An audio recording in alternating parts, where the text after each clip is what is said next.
Les idiots du cinéma.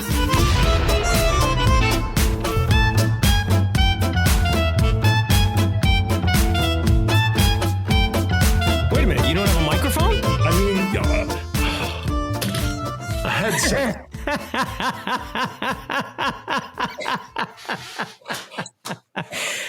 This is great. Welcome to Les Idiots du Cinema, the movie review podcast where two generations of film fans who work in the entertainment industry talk about what's great and what sucks. And following the lead of the great William Goldman, we try to remember his adage, nobody knows anything. I'm Adam Paul, an actor, writer, and director in Hollywood for the past 25 years, and I'm joined by award-winning editor J.P. Bernardo, whose work includes Amazon's Outer Banks, ABC's Blackish, and cult favorites Firefly and Warehouse 13. I'm also joined by actor Anthony Caro, who has been seen in the films Christmas Together, Her Deadly Boyfriend, and Killer Profile, and can be seen in the upcoming Netflix comedy Unstable. Welcome, gentlemen. Good evening. Okay, great. Fantastic. Glad you're here, fellas. This week's movie, we are reviewing Regency's Barbarian, written and directed by Zach Cregger, starring Georgina Campbell, Bill Skarsgard, and Justin Long, about a woman staying at an Airbnb discovering that the house she has rented is not what it seems, which is the greatest understatement of a synopsis I've ever heard. The film runs an hour and 42 minutes and is rated R, currently in theaters as of this recording on September 12th. As is our wont in this particular show, we are going to rate the show right now with zero explanation. And our rating system is on a scale of 1 to 5, where 1 is worth seeing in the theater, 2 is worth renting, 3 is wait for streaming, 4 is tolerate viewing when your partner gets to choose what to watch, and 5 is fake your own death to avoid seeing it. Gentlemen, Anthony, you just came from the theater. I did. What would you rate this film? Just watched it, still processing it, still marinating in it, but I'm going to give it a 1. Worth seeing in the theater. Way to go. Excellent. Fantastic film. JP. I am giving it a 2. Worth renting. Okay. I hold the 1 spot for very special films, but this one was good. Sure. I can't wait to see what a 1 film is for you. Yeah, we'll see. In case either of you care, I am going to give it a 1 worth seeing in the theater as well. Whoa! Doesn't happen very often. So, bada bam. So, with that said, we don't explain any further, but we do take a moment for JP to tell us what's happening in the entertainment industry that's piquing his interest. John? Well, once again, there's not a whole lot that's piquing my interest, except to say that between the Venice Film Festival and the Toronto Film Festival, awards season has started. Okay, I got something.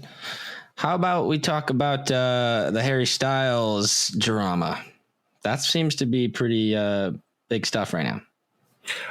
We can certainly have a discussion about that. And by the way, Harry Styles is also, his publicists are working hard and they're saying, will he get an Oscar nomination? Not for that film, but for the other one that he's doing. Oh, he plays a gay cop. I read one little review, so I can't say I'm well informed, but I read one review that said that that film, the policeman one, is not great, or he's not that great in it.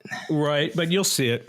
Of course I'm going to see it. Right. Will you see Don't Worry, Darling? Absolutely. I can't wait. Right.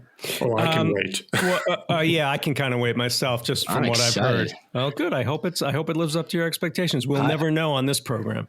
But because you got 2 out of 3 saying screw it. Anyway, that said, actually what I said, they showed a trailer for it yesterday when I went to go see Barbarian, and I turned to the person I went to see the movie with and said, I was interested in this until all of the bullshit around it came up. And now I couldn't care less. So let's talk about that for 2 minutes. What, you're right. There are publicists involved in all of these conversations. And there's a little drama around Olivia Wilde working with Florence Pugh, who had issues with Harry Styles, and then issues with Shia LaBeouf, who was in the film, and then he was apparently, they say they fired him, and he says, no way, and here's the proof. What do you think about these things, JP? You've been around long enough. Do you think this is wholly manufactured in order to just get eyes on the film, which maybe they knew was going to be mediocre? Or is it just the way of the world? We're sitting in, I'll just ramble just for a second. We're sitting after a few days after Queen Elizabeth has died, and we know with the royal family, any sort of potential soap opera drama that can come up, the press gobbles up. And our version of that, I think, in America is our movie stars. We have no royalty, but we have movie stars, and we do the same thing, yes. where we suggest that Harry Styles spit on Brad Pitt at Venice. And Chris Pine. Chris Pine. Oh, Chris Pine. Sorry. They both have now the same hair. So how would I know any different? But we do this. We do this thing because we want to bring them down to our level, right? Well, first of all, to answer your question, I don't think any of the players in this have the ability, the mental capacity to pull off something. So this is not, they are spinning this in the best way possible. But and this actually started long before Shia LaBeouf got involved, because there were you heard things while shooting that you had heard about the relationship between Harry Styles and Olivia, and that Florence was not impressed, did not think that was very professional of Olivia. Oh, that information was out. That was out a while ago. So that already was out there. Yeah. And then, but it faded away because there was also the drama with Olivia Wilde getting served. Yes. While she was presenting the movie in Vegas, earlier this year. Right. So Olivia Wilde is the eye of the storm, isn't she? And I think that she got caught in a lie, and Shia LaBeouf called her out on it. Right. And not that he has lost all credibility, though he is attempting to, improve his stature. Right. But it's hard to deny a video that she made. I've seen it. It's like a minute. I didn't see it. Yes. And it's where she's saying, please don't leave. And basically, she claimed in an interview with Variety that she fired Shia LaBeouf. Right. And Shia shot back and said, I was going to say, the video is literally her asking him to come back and give it another shot. Yeah, begging him basically to come back. And subtly throwing shade at Florence Pugh, insinuating that she's the problem. Yes. Which is another reason why Florence Pugh probably wasn't very happy. Correct. Why? Although she still was professional enough to at least show up at Venice, make an appearance, and then leave, and not be tortured like Chris Pine was. And that is, I haven't seen them all, but to listen to Harry Styles explain why he enjoyed being in the movie so much. Harry was basically saying it's just a movie, and it's just really got that movie feel. And it's just like a movie that makes you want to go to the movies. It's like a movie. He said movie 1,000 times. Right. And there's memes about it now, and they zoom in on Chris Pine's face. And even the wonderful spitting incident, or whatever that was. It's just a wonderful moment that was captured on video. And the explanations that Chris Pine was tired and had forgotten where he'd put his sunglasses, and then reacted because he realized his sunglasses. I mean, even that is really? That's your story? No, it's like sweat or something. He had something came off his head or something. He didn't spit on him. I saw that.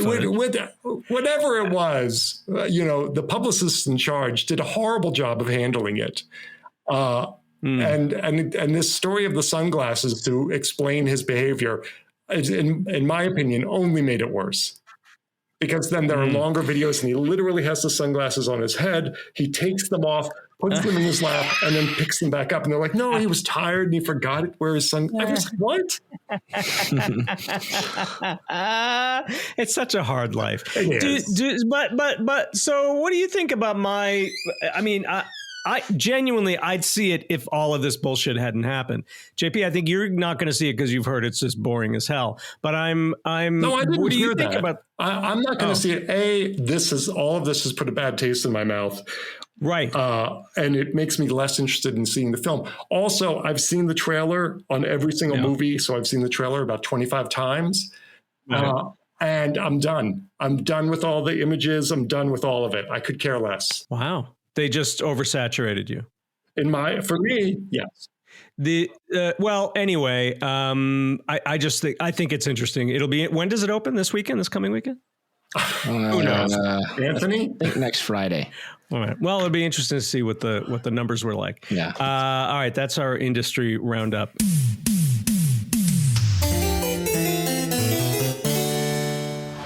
This process might seem overwhelming, but with a little practice, it can soon become a pleasurable experience.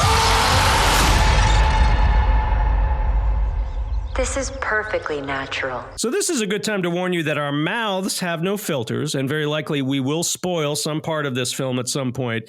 You have been warned, and as we lead into our review of Barbarian, I think we're going to spoil everything right away. I don't think there's any delaying. So if you want, go watch the movie and then come back and listen to our explanation. Yes, because I do recommend that if you're going to see the film, the less you know about it, the better. Right. It's a way better. I think all three of us went in blind, right? I did, yes. I went in blind. Yeah. I didn't even see a trailer. Neither did I. I'd seen a trailer, but I barely remembered it. And I remember thinking when I saw the trailer, oh, that looks good. All right. So you both said worth renting, correct? No, Anthony said worth seeing in the theater. Worth seeing in the theater, as did I. Baby. All right. Well, so why, Anthony? Why worth seeing in the theater? I saw it with a couple of friends, and one of my friends Tristan, he put it really nicely. I liked what he said. He said they constantly are pulling the rug out from under you. You never know what's going to happen next. The second you think you know where it's headed, it takes a turn. Mm-hmm. And the shock factor in this movie is just limitless. It's amazing. And the whole time, I think my mouth was like half open, and you're just like in shock for half of the movie. Right. And the amount of times I looked over at my friends to like see their reactions was a lot. Right. And that's just like one of the best parts of going to a movie, especially in a horror. Right.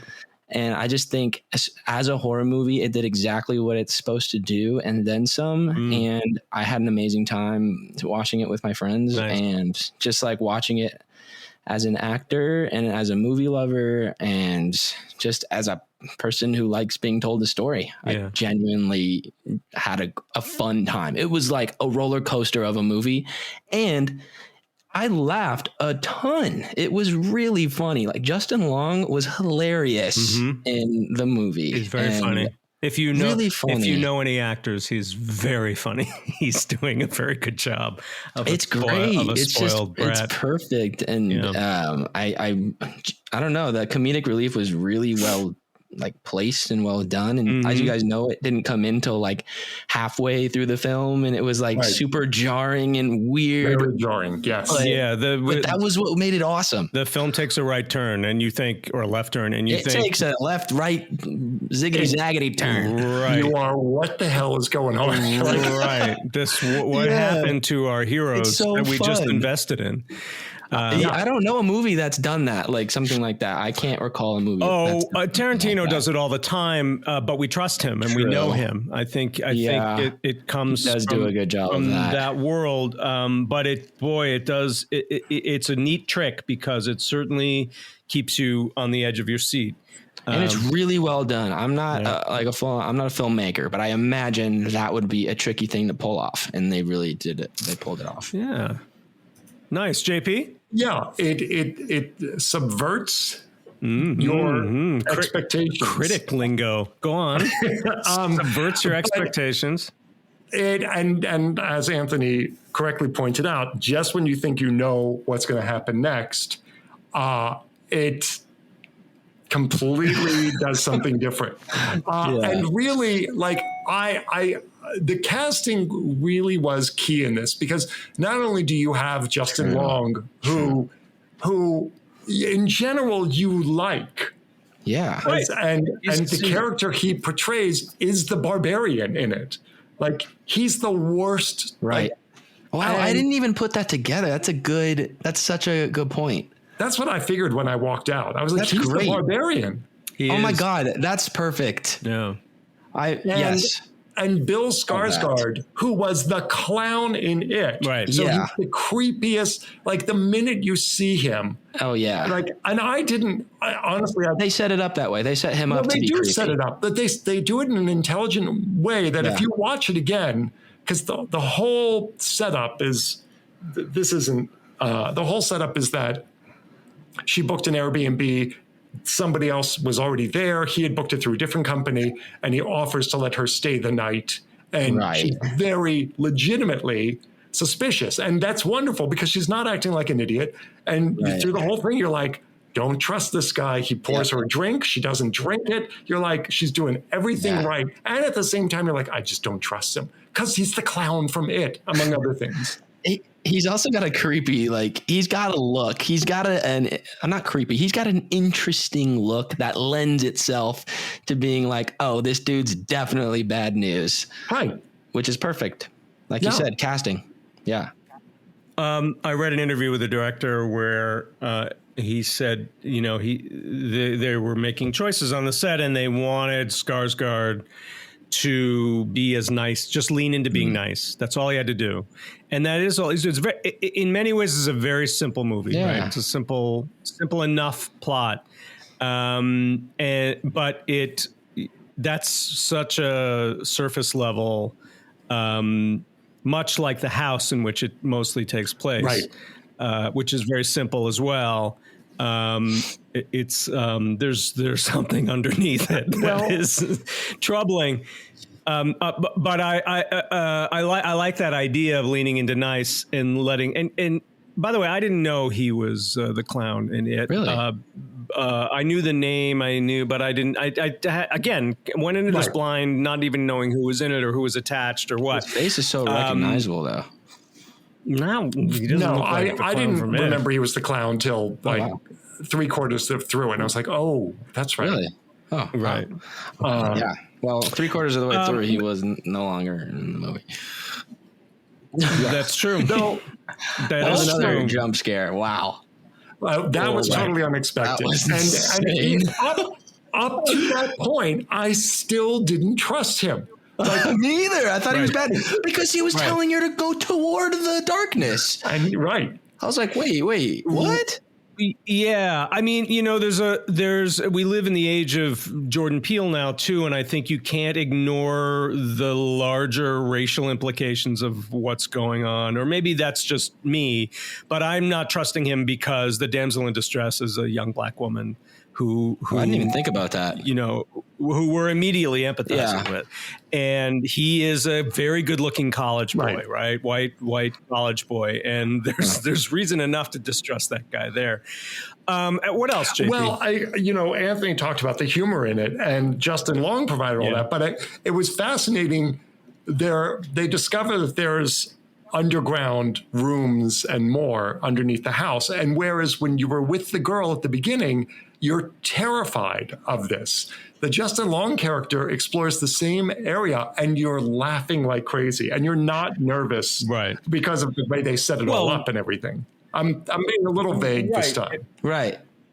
Well, we've already been down there, right? I mean, that's part of it. Yeah, but you also know that this guy sucks, and he just did a Google search about how he can cheat the system in terms of selling his estate, right? And make more So square footage out of the tunnel. It's hilarious because he's going through. We had just gone through this passage, and where we were terrified. Yes. We were basically screaming at her not to freaking go in the room or not go down the hall. Right. And then cut to him in the exact same position with a freaking tape measure, measuring it out. That's hilarious. Right. That was awesome. I loved that. May I interject now? Give me just a second. Great. Yep. No. Fantastic. All right. So I gave it a 1. Although I have some criticisms. Yeah. Right. I very much enjoyed it. I'm a horror fan.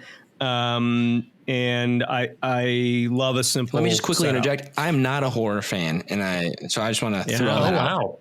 You were railroaded into this, then, weren't you, boy? Horror is not my thing. Oh, I'm sorry. I think horror is the height of cinema myself. But I enjoyed this movie thoroughly, so that's my point. But good. I'm glad. Well, I'm very glad. Your mother would not. I think we can both agree on that. That's how we sum all these up. We have to wait for. Would Michelle like she'd appreciate it? Yeah, that should be one of the ratings. Would Michelle like it? She would not.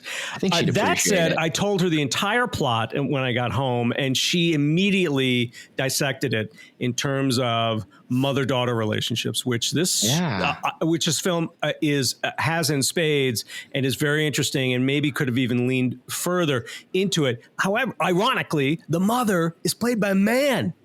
I read that. Oh, really? Yes. So here's my issue. The movie does a really good job of creating a lot of tension from the beginning. Who is the guy that's already in the place? Why is she staying there? I buy it that she stays and she can't get another place, and all the hotels are booked. And he says there's a convention in town. And the performance of all that and his sort of kindness and helpfulness is really well done, because it sounds like bullshit. It sounds like you really are in her shoes. Mm-hmm. Then they share a bottle of wine and things. Mm-hmm. She kind of likes him, and we also know that she's got a boyfriend or somebody named Marcus is texting her and she won't answer, and they're having a conversation about it eventually. And you can see that it's kind of there's a meet cute happening, actually. Sure. Mm-hmm. When things start to go sideways, she gets locked in the basement. The door shuts. And he comes back. Helps her, and then he wants to go down and check it out. He goes down and checks it out. So she finds a room down there that is a rape room with a video camera and a stained mattress. It's everyone's worst nightmare. And a bloody handprint. On the wall. And he says, I have to go down. And why she doesn't just leave the house is really... I feel like there could be a more compelling reason for her to not leave the house. I feel like, and that could have been built in the wine scene, that there could have been more of a connection. It's a very light touch. You can just see her smirk. You can see that they connect, but he offers to sleep on the couch and doesn't spend the night with her. And that's fine. But somehow I feel like that could have been made stronger so that her willingness to wait for him and then go down and find him, which happens, and then go deeper to find him, makes more sense. She never calls the cops at that point. She doesn't. There's all sorts of things she doesn't do when he disappears down the hole. Right. I was just going to say, I totally agree with you that there were times, again, looking at my friends and being like, how many signs does this chick need to get the F out of there? What is she thinking? And she says, he's going to die. We have to go in there. Like, fucking care? Are you since when did you become such a good person, and why? But I do, because of the genre, because it's a movie, there is a suspension of belief that I honestly, after a certain point in the movie, I just completely suspended it, and I just didn't really care anymore. I was like, you know what? I've just accepted that she's stupid and just wants to put herself in dangerous situations. And once I did that, I was like, all right, it's fine. Okay, Like, and then I thought, well, if she doesn't do any of this dumb stuff, then there'd be no movie. So I just sort of accepted it. All right. Well, so I didn't miss anything. It's just you guys are more forgiving than I am. I didn't have a problem with any of these things with her. I thought it was a character trait of hers. She's also, she's working on a documentary. I forget what the subject was, but I think there was something baked into the DNA of her character of being a very, considerate, caring woman. They do have there's a scene where she does encounter the police and they don't help her. And I thought that was a great scene. Well, I agree. And perhaps that helps to explain why she wouldn't. Do you think that was intentional? Like they were being mean to her. The police were not helpful in the slightest. Do you think like they did that on purpose because she's black? She was in a terrible part of town. Yeah. As far as they were concerned, she was a junkie. Right. And remember, there's a phone call she makes earlier. She does call eventually, and they tell her we don't have enough cops to come out there. It's set in Detroit. It's set in a very bad part of Detroit, I believe that. That is certainly I buy that, and I buy their unwillingness to really help her when nothing appears to be messed up except her. That's true. Yeah, she does seem kind of like a crackhead.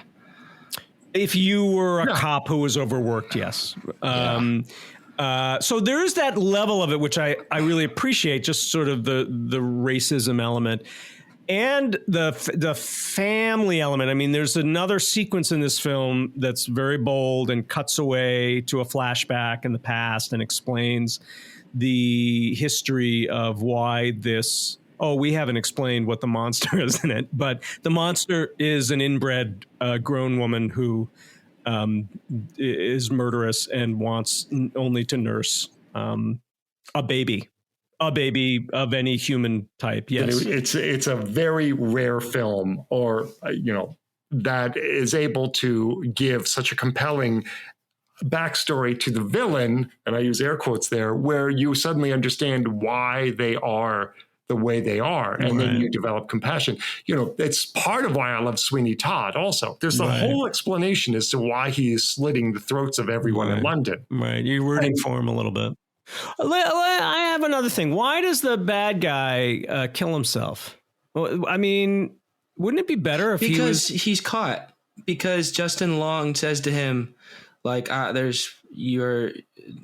don't know. What does he say? He's actually nice to the guy. He's like, look, I'm going to get us out of here. He doesn't have any. Then he pushes the VCR in and then he watches a tape. Right. And then we don't know what's on the tape. Obviously, they don't show it. Right. But afterward, he goes, what the fuck is wrong with you? You're sick. You're sick. There's people outside right now. There's police coming, blah, blah, blah, blah. Right. And I think the idea is that this dude who's literally raped somebody and basically admitted to it to his friend, and worse, it wasn't even aware that it was rape, saw this video and was absolutely revolted by it. That you can only imagine what this old guy probably did. How bad it must be. And it's explained, the guy by the fire who gets his arm ripped off, the homeless guy. Yes. He explains that it's just like years and years and years of incest. Yes. That was wonderful too. Horrible copies of copies. Right. So you can pretty much put together how fucked up that shit was. Yeah. I guess my point was, again, just regarding story that, well, we're warned by the homeless guy too. We are. And it was a great little, he says like there are worse things under there besides her. And you're like, oh no. Yeah. Well, we don't know where the other babies are. So that's where I thought we were going to have It's Alive babies. That's right. All over the place. That's true. Which may be in the sequel. Sequels. Good for you, Bulgaria. I wanted to add one more thing on the last thing before we move on really quick. I would say that the fact that me and my friends the whole time were being like, what are you doing? What are you doing? Like, why are you doing that? Was a good thing. Yeah. A good sign for her as an actress. I thought she's a great actor. Great.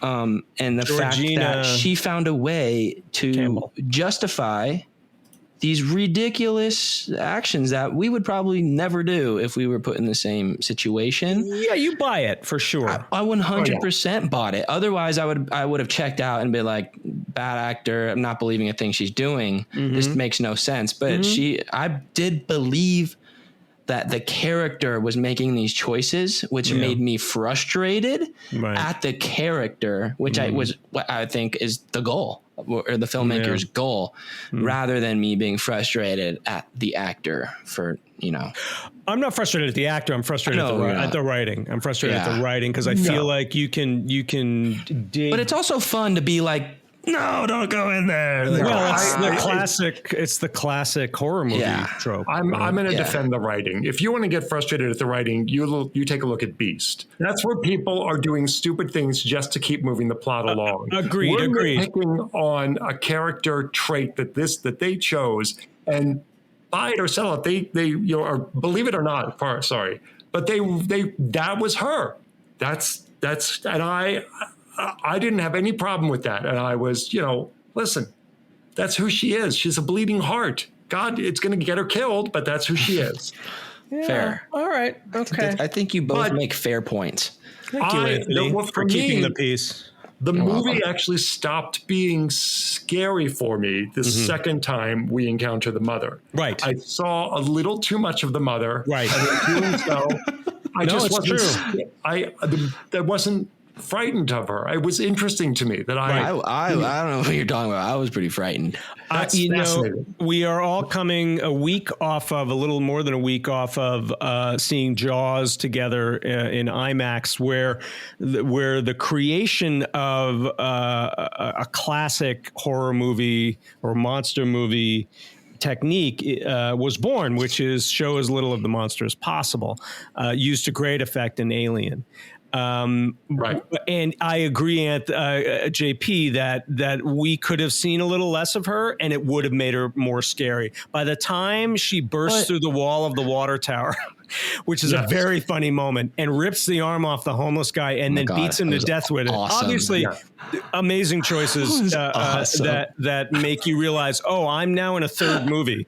Like, this has turned into another thing. Oh my gosh. We have really seen too much of her. But because we're in that third movie, you have to assume those are choices the filmmaker has made, because they're saying more than this is just about scaring you with this woman who, by the end of the movie, you have, I hope that you two both had some compassion for. Absolutely. Well, that's why I disagree with the showing too much, because one, I was still scared of her. When she jumped through that thing and ripped the guy's arm off, that freaked me out. Sure. Right. And then when she was running up those stairs and this idiot Justin Long dropped the gun, oh my God, I was freaking out. Yeah. And then, the whole sequence where he ends up. Yeah, his solution to the problem is remarkably. That's what's great is you think he's changed. He gives a whole speech. There's a speech by the fire before the arm gets ripped off on the other guy. Right. And you're like, oh, wow, he's really coming around. Like, it took a monster, but at least he's coming around.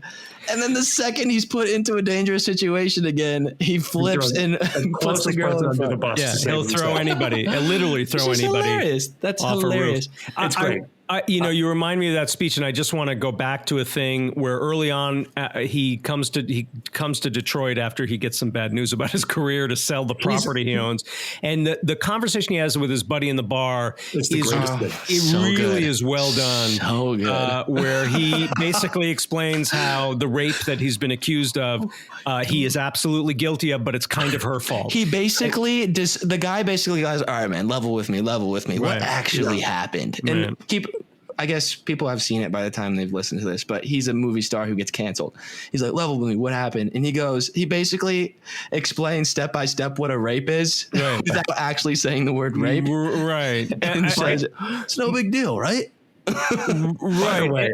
It's a good setup because whatever ride we're going on with him, we're going to hope that the mother rips him apart, which she literally does. The cringiest moment is that phone call he makes when he gets home and is drunk and calls the woman that he raped. The second The second he had the phone up to his ear, I was like, no, That was the dude. greatest thing ever. It was a real, like, Oh my God. that's I was practically, I hated the character, but even hating him, I was like, oh, We've all been there. We've been there. Yeah, he also is told beforehand in an earlier scene, do not contact your accuser. That they're don't do that. So, all right. So we all agree. We enjoyed it. Although I think it could use some polishing. I'll Really? take this over Nope. I'll take this over. I agree. Beast. Almost any other Beast horror film I've seen. I'll put a list together, but the last film I saw that I enjoyed this much, I think it was called Ready or Not. Oh, really? I don't even know what that is. I don't know that either. But now that I have the AMC Movie Pass, I'm going to see everything. Oh, looking for a sponsor. So AMC Movie Pass, give us a call. Yeah, it'd be great. All right, gentlemen, thank you for the time. This has been our third episode, although you'll never hear the second one, of Les Idiots du Cinema. We hope you enjoyed our idiocy, and will like, subscribe, and share wherever you're listening to fine podcasts. Thank you to my co-idiots, JP Bernardo and Anthony Caro. I am Adam Paul, and we will be back with another movie very soon. Ciao.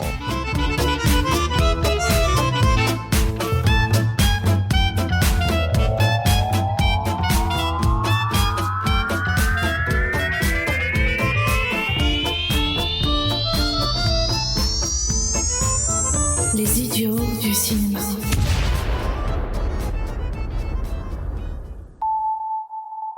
A production of Giant Leap Industries.